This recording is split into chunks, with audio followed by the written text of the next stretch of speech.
With the high school report card, and again, as I said before, we're looking at a couple of different elements here. One is absolute proficiency. This is the scores on the test in math and reading for 11th grade.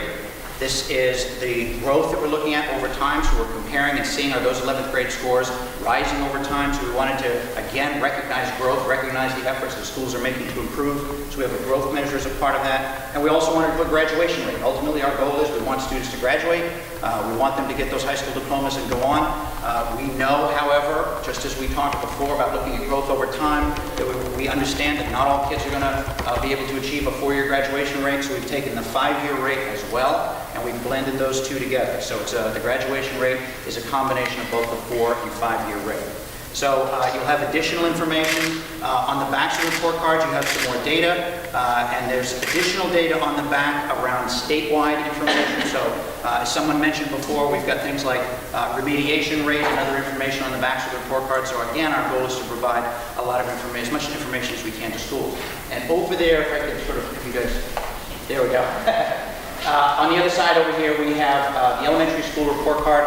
Looks very much the same way. Obviously, we don't have the graduation rate, but again, we wanted to hit not just proficiency. We want all kids to be proficient, so we need to be looking at that, but also growth, and it's a 50-50 split, as you can see. So the top bars are the proficiency rate, what percentage of students are attaining those proficiency levels on the state assessments. We have the growth rate in that second, and growth is split again into two components. Growth is calculated as the percent of students who make a year's worth of growth in a year. So again, even though we know not all kids are going to hit those proficiency levels, we want to measure growth over time. And then we've specifically focused, we got this idea from Indiana, New Mexico, a couple of other states have done this.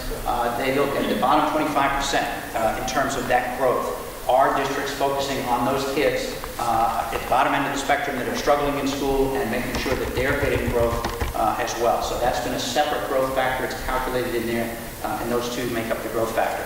The last piece of information down at the bottom is assessment participation. We've had some questions about that. Under the federal law, there's a requirement that we get as many students participating in the assessments as possible. The federal goal is 100%. And so we're putting the participation rate down there as well, so folks know what percentage of students actually took the assessment, and that tells us the level of, really the level of validity of the rest of the scores from there. And again, on the back of the report cards, you have the data, and all of this is located in our online data center, where you have all of the research and all of the other data, including historic trend data that you can look back a couple of years. So again, this is about putting tools in the hands of the public, our parents, our school officials, and we anticipate and hope that it's going to be giving information that will move us forward in meeting the needs of all kids. So I'll stop there unless Stephanie has anything else to add, and we'll take some questions.